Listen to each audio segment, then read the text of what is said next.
ગોંડલ પ્રવાસ દરમિયાન અલ્પેશ કથિરિયાનો સાથ આપનાર વ્યક્તિઓ પર પોલીસ કાર્યવાહીનો મામલો સામે આવ્યો છે।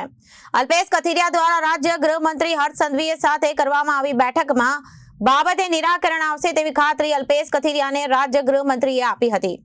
જયરાજ જાડેજાના ઇશારે પોલીસ નિર્દોષ લોકોને ટાર્ગેટ કરતી હોવાનો અલ્પેશ કથિરિયાનો આક્ષેપ છે। ગોંડલમાં અલ્પેશ કથિરિયા અને ગણેશ જાડેજાના સમર્થકો વચ્ચે થયેલા તણાવ અને હિંસક ઘટનાને લઈને રાજ્ય ગૃહમંત્રી હર્ષ સંઘવી સાથે અલ્પેશ કથિરિયાએ બેઠક યોજી હતી। આ બેઠકમાં ગૃહમંત્રીએ આ મામલાની ગંભીરતાને ધ્યાનમાં રાખીને યોગ્ય કાર્યવાહી કરવાની ખાતરી આપી છે। આ ઘટનામાં અલ્પેશ કથિરિયાની ગાડી પર હુમલો કરવામાં આવ્યો હતો, જેમાં 7 થી 8 ગાડીઓના કાંચ તૂટી ગયા હતા। આ હુમલામાં 20 લોકો સામે રાયોટિંગ અને વાહનોને નુકસાન પહોંચાડવાની કલમ હેઠળ ગુનો દાખલ કરવામાં આવ્યો છે, જેમાંથી 10 આરોપીઓની ધરપકડ કરવામાં આવી છે। અલ્પેશ કથિરિયાએ ઘટનાને લઈને આક્ષેપ કર્યા છે કે ગોંડલમાં કાયદો અને વ્યવસ્થા અમુક વ્યક્તિઓના ઇશારે નચાવવામાં આવી રહી છે।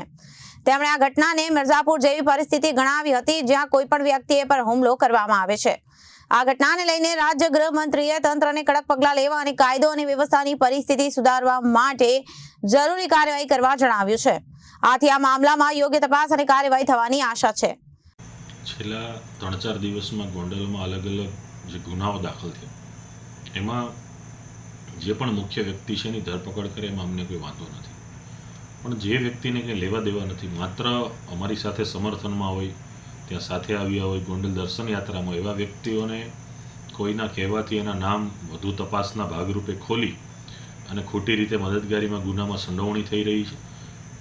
આ સખત બાબતની જે વાંધાઓ અમને છે, પોલીસની જે કામગીરી છે, પોલીસ જે એસોલ્ટ કરી રહી છે આવા વ્યક્તિઓને શારીરિક, માનસિક રીતે, આર્થિક રીતે, ધંધાકીય રીતે તોડવાનું જે પોલીસ કામગીરી કરી રહી છે એની વિગતવાર રિપોર્ટ સાથેની વાત અમે ગૃહ રાજ્યમંત્રીશ્રીને કરી છે અને આ બાબતે અમને સંપૂર્ણપણે આશા છે કે આવનારા દિવસોમાં ખાખીની આડમાં, વર્દીની આડમાં જે વ્યક્તિઓએ આવા કૃત્ય કર્યા છે એ તમામ લોકોને એનું ફળ ભોગવવું પડશે। Bureau report, Janadesh news.